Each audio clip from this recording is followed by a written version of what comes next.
I want to touch on a couple other things, Ken. One is some of these bills that the Republicans would enact into law if they had the ability to have to bypass the governor. For example, they want to have a ban on some types of stem cell research. I mean, that, to my mind, is absurd, runs counter to the position of the University of Minnesota, runs counter to the position of the Mayo Clinic. Is that an issue that you think has traction out there with the people in Minnesota? Well, I think so. We're not talking about it enough, but clearly, again, these Republicans in this legislature are letting their far right-wing ideology get the better of them at the expense of Minnesotans. My mother-in-law has Parkinson's disease.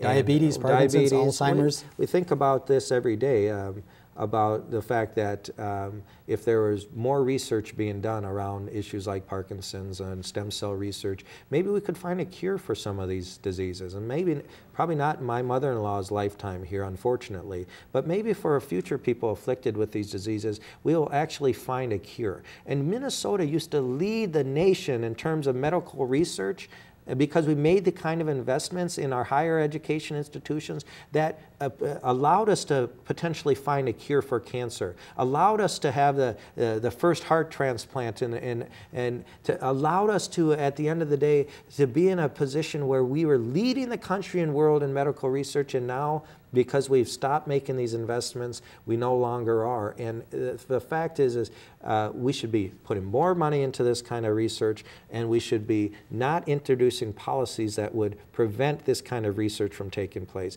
We can lead the country again, but not if these right-wing ideologues are driving their own social agenda. Well, the other main point that the Republicans are trying to do is they're trying to starve government, and they've got to focus on Minneapolis, St. Paul, and Duluth.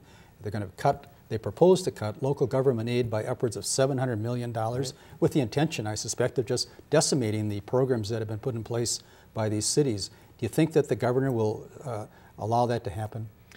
Absolutely not. The governor will veto any of these bills that come forward that cut local government aid to the level. I mean, you've already pointed out it's just going to, the real estate taxes will go through the roof. Well, thank God for 8,750 votes, and that we have Governor Dayton in office, or otherwise we'd be just like Wisconsin and states like Indiana and Michigan and Ohio, facing the kind of draconian policies that have been pushed in those states. And don't get me wrong, the Republicans here are trying to push these draconian policies here. They're introducing all sorts of far right-wing proposals that would do irreparable harm to this state.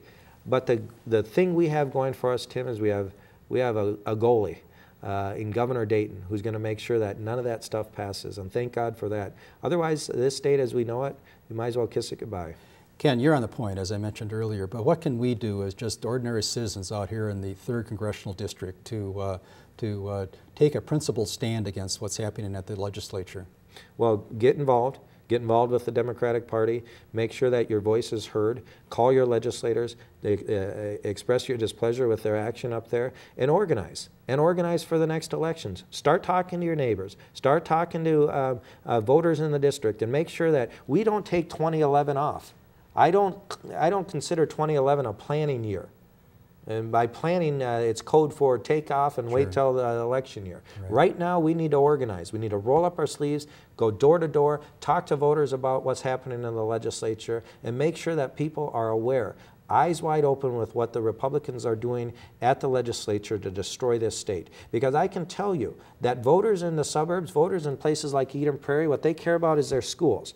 They care about their property taxes. They care about their community. And when they start to hear some of the things that the Republicans are trying to do to destroy their community and to destroy the schools and to throw the vulnerable under the bus, that's when people start to wake up, and that's when areas like Eden Prairie that are red start to turn blue. So organize, organize, organize, get involved with the Democratic Party. We're out there every day trying to make sure that people know what's going on. Ken, you're a good friend. You're an articulate spokesman for the party. Keep up the good work. Thanks for stopping by. Thank you very much, Tim. Democratic Visions is handmade in Eden Prairie and Minnetonka by DFL Senate District 42. Norbert Gurnis, Chair.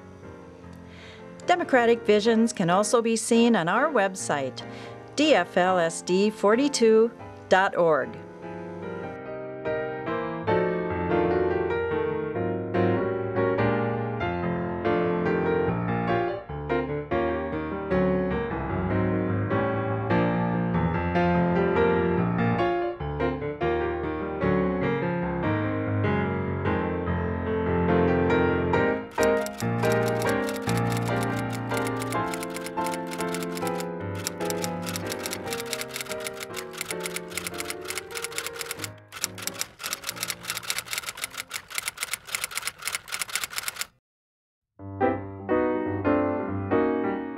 here's a really good idea. If you want to meet the kind of leaders and thinkers you see on Democratic Visions, well, just attend a community forum near you. Piece, and that's this. It's kind of the essence of this bill and the discussion around it.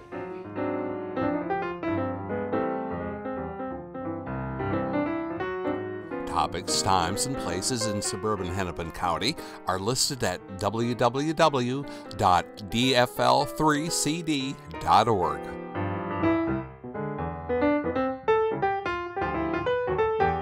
Now that's dfl3cd.org.